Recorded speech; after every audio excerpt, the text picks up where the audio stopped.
पलट के देखब ना, सपनों में जड़ी थे कब ना,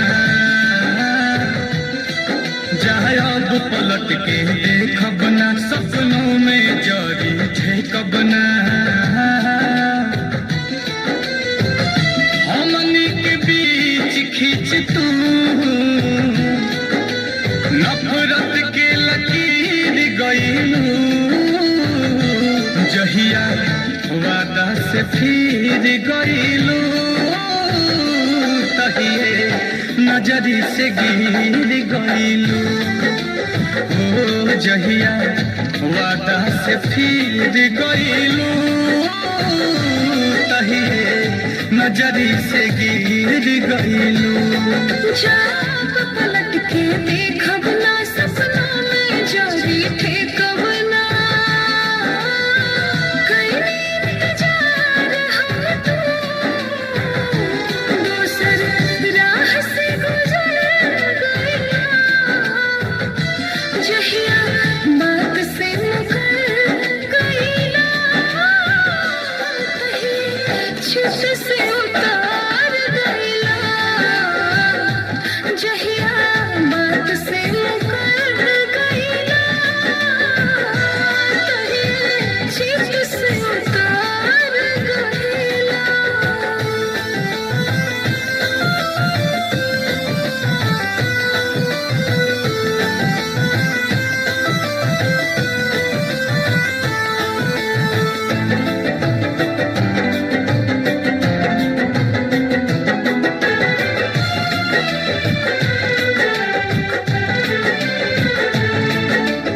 अब प्यार मोहब्बत से डरता ना हमारा बा, सब लोग बुरा लगे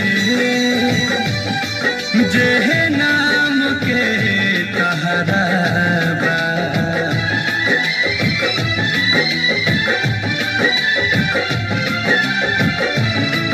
तू हाथ छोड़ा ली हाला,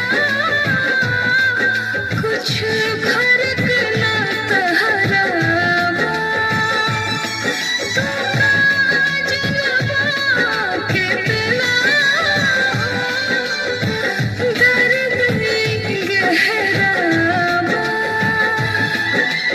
ना सुर बना जाता,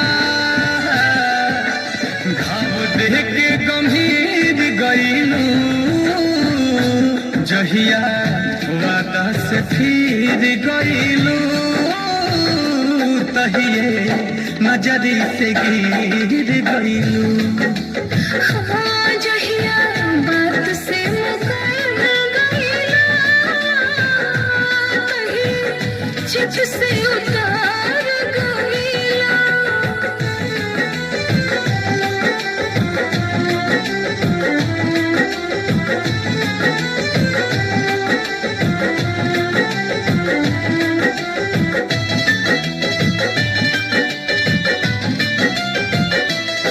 तू जहाँ जैसे भी रहा, कवनो मतलब नहीं खे, हम मान ले बानी, केहू हमारा लब नहीं खे।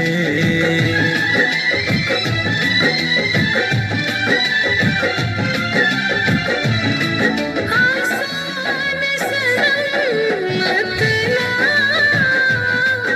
ये दर्द सहन खे, असली चाहत के अब